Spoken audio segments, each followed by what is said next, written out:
J'ai déjà un peu évoqué, mais non seulement il y a les raisons pour lesquelles on vient à l'Église, mais il faut se poser aussi la question de savoir qu'est-ce que nous apporte l'Église. La question est presque mauvaise. Parce que si je me pose de cette manière-là la question qu'est-ce que l'Église m'apporte, je vais venir comme un consommateur. Et à ce moment-là, je vais passer à côté de la présence de Dieu. Cependant, si nous venons parce que nous savons que Dieu y est présent et que nous voulons le rencontrer, à ce moment-là, notre expérience de ce Dieu immense et infini va nous éclairer et voir quel est le rôle, à quoi sert l'Église, quel est son rôle, qu'est-ce qu'elle vient faire dans le monde. Que nous apporte l'Église? Elle nous apporte d'abord, comme j'ai essayé de vous le dire tout à l'heure, un salut. Car notre condition actuelle, c'est une condition déchue, une condition défigurée par rapport à ce que Dieu avait conçu. Et notre vie aujourd'hui, d'une manière vue purement humaine déchue, est une non-vie. C'est une survie, si vous voulez, biologique. Mais la vraie vie, c'est pas la biologie. La vraie vie, elle est à l'intérieur. C'est la vie de Dieu qu'il nous communique. Et c'est sa vie à lui qui est notre vie, donc éternelle. Et c'est ça que l'on peut découvrir. Donc, c'est ça le salut. Le salut consiste à vivre personnellement et aujourd'hui l'incarnation même du Christ. Notre vocation, c'est pas de faire naître en nous des nouveaux Christ, évidemment, il n'y en a qu'un, mais d'incarner en nous, en chacun d'entre nous, le Christ unique, de manière à ce que nous ne fassions plus qu'un seul corps et un seul être. Et comme lui est à la fois Dieu et à la fois homme, en devenant homme et en prenant notre nature, en l'unissant à ces deux natures humaines et divines, il nous unit par voie de conséquence, il nous unit aussi à la divinité. Donc qu'est-ce que nous apporte l'Église? L'Église nous apporte la divinisation. Elle fait de nous des dieux. Excusez du peu quand même. Elle fait de nous des dieux, non pas des dieux différents et juxtaposés. Nous ne sommes pas des polythéistes, cherchez le mot. Nous ne croyons pas en plusieurs dieux, mais nous sommes des êtres multiples et nombreux à pouvoir communiquer, à recevoir une vie unique, celle de Dieu, d'être un en Christ avec le Père et le Saint-Esprit. L'Église nous apporte encore un contact multiple, un contact avec le Père, dans le Fils, par le Saint-Esprit. Ça vous paraît aujourd'hui peut-être un vocabulaire. Qu'est-ce que viennent faire le Père, le Fils, le Saint-Esprit? On se mélange, on ne sait plus trop. Qu'est-ce que c'est leur nature? Qu'est-ce que c'est que leur personne et tout ça. Mais dans l'Église, ça devient une expérience.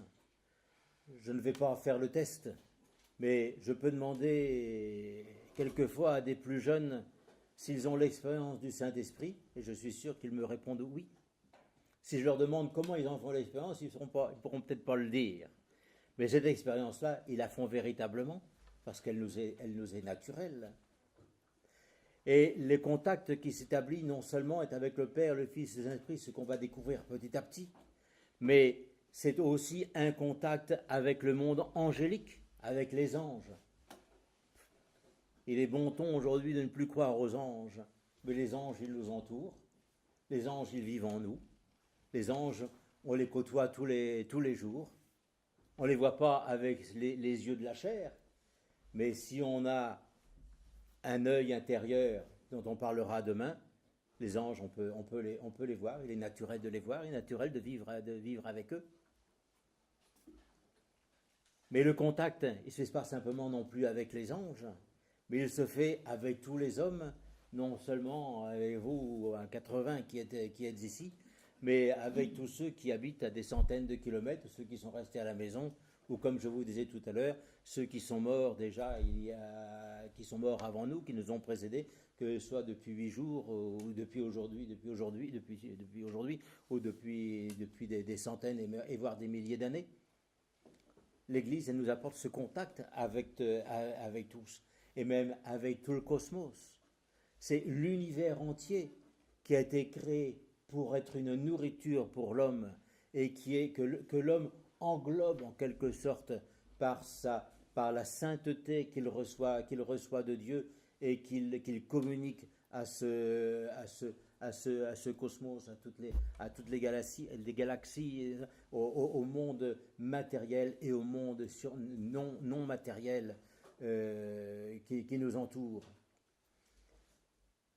L'Église nous apporte ce rapport avec Dieu à travers les sacrements qui créent une situation. Les sacrements nous mettent dans un contexte.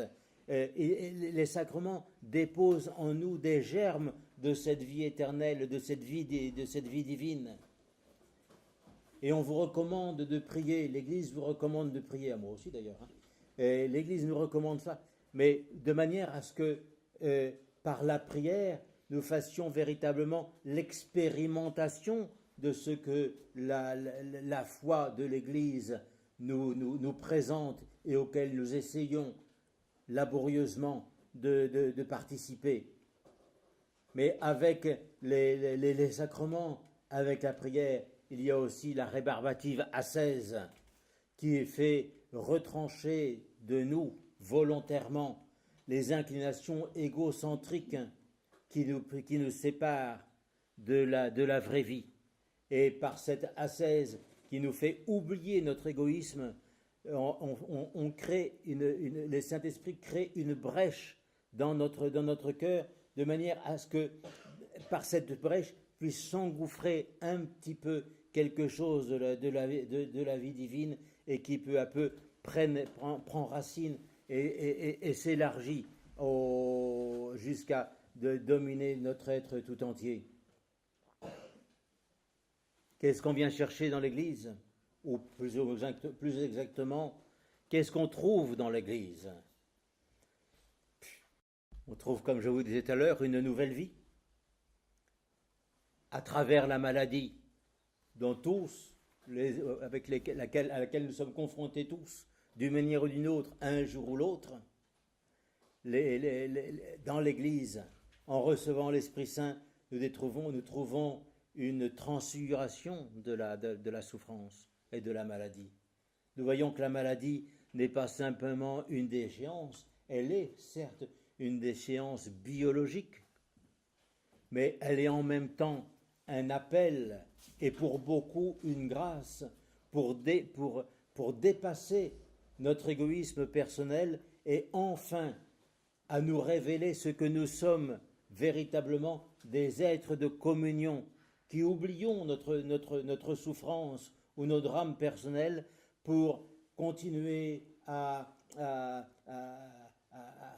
faire des sourires à ceux qui nous entourent, à remercier ceux qui nous soignent, à ne pas être exigeants avec notre entourage, à être patients envers les malades qui pompent notre énergie, notre temps et notre affection. Et tout cela nous est rendu possible par la présence du Christ et de l'amour du Christ qui est en nous, et c'est cet amour-là que nous répercutons sur les autres.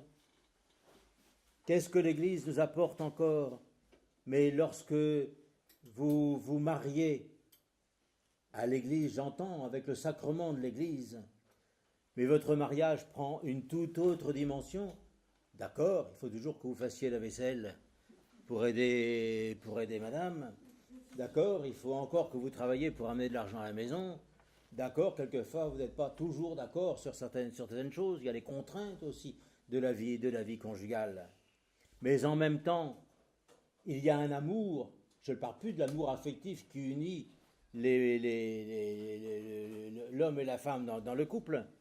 Mais je parle d'un autre amour, dont le premier n'est que l'image. Et cet amour-là crée une union telle entre les deux personnes qu'elle est pour le monde, je ne dis pas pour les hommes, mais elle est pour le monde le témoignage, l'expérience, l'incarnation, comme je disais tout à l'heure, d'une autre réalité, c'est-à-dire de la réalité de l'union de ce Dieu qui s'est incarné en Christ pour s'unir aux hommes. Dieu et l'homme se sont unis par l'incarnation, et quand monsieur et madame, vous êtes unis par le sacrement de mariage, vous manifestez effectivement au monde, vous montrez au monde cette réalité de la communion, de l'union du Christ avec les membres de l'Église. Est-ce que votre mariage, à ce moment-là, n'acquiert pas une autre dimension? Et quand vous avez des difficultés, voire des drames, est-ce qu'il ne vaut pas la peine de les porter aussi avec patience et avec foi, sachant que justement, dans cette union du Christ et de l'Église, lui-même a souffert, a été crucifié et mort injustement pour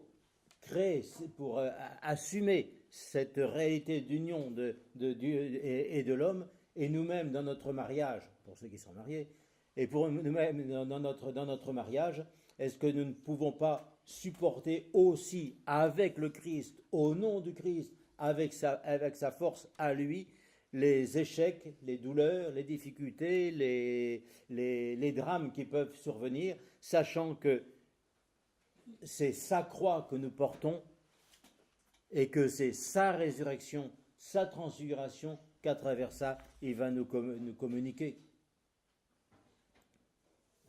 J'arrête dans un instant. J'évoquais tout à l'heure que l'homme, les hommes ne peuvent pas se contenter, n'est-ce pas, de vivre horizontalement, de vivre que pour les choses de ce monde. Ils ont besoin d'une dimension verticale. C'est inhérent à notre être. Nous sommes construits comme ça. Nous avons besoin de cette verticalité. Verticalité que dans un monde qui oublie Dieu, on va chercher dans des sectes, dans des méditations transcendantales et illusoires, mais qui ne font que plonger encore la personne dans un renfermement individuel. On va chercher cette verticalité dans des cercles ésotériques, dans l'espoir de connaître le sens, dit-on, caché des choses ou de la vie. On va chercher une verticalité dans des cercles de spiritisme pour entrer en relation avec le monde des esprits. Et ça arrive quelquefois, mais les esprits ne sont pas toujours bons. Et quand on va les chercher comme ça artificiellement, c'est rarement les bons esprits qui se manifestent. Ou alors on veut rentrer en relation avec les esprits ou les âmes des morts. Ou on va chercher encore cette verticalité dans la drogue qui donne l'impression de sortir de soi et qui fait momentanément effectivement oublier nos limites, mais pas pour un approfondissement de notre être, qui nous fait oublier nos échecs, mais par illusion, qui nous fait oublier notre tristesse, et finalement qui voudrait nous faire oublier le vide de notre vie, mais qui effectivement nous conduit encore plus vers le désespoir et de la mort.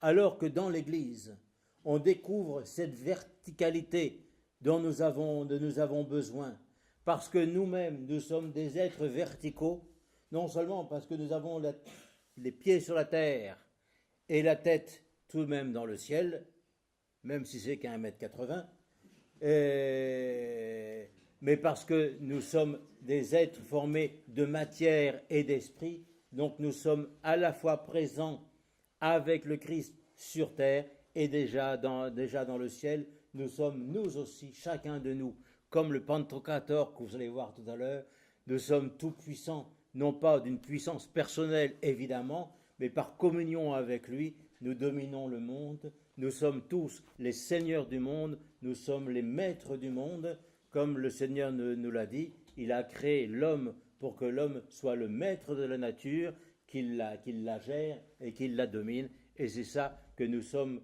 tous ensemble en Église et pas simplement individuellement.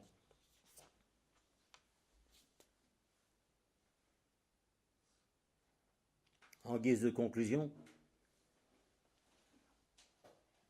cet idéal que j'essaie de vous présenter nous semble quelquefois compliqué, non seulement rébarbatif, comme je vous le disais en commençant, mais ça nous semble compliqué à comprendre.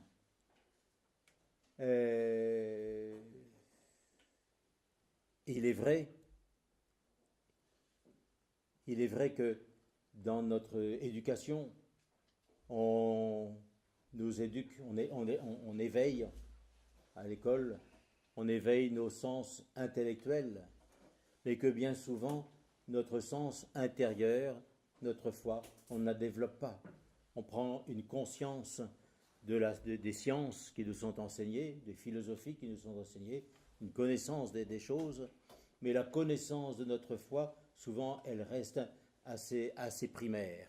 Et à cause de cela, en avançant en âge, on souffre effectivement d'une carence, on ne sait plus quelles sont les limites de notre foi, on ne sait plus à quoi correspond notre foi.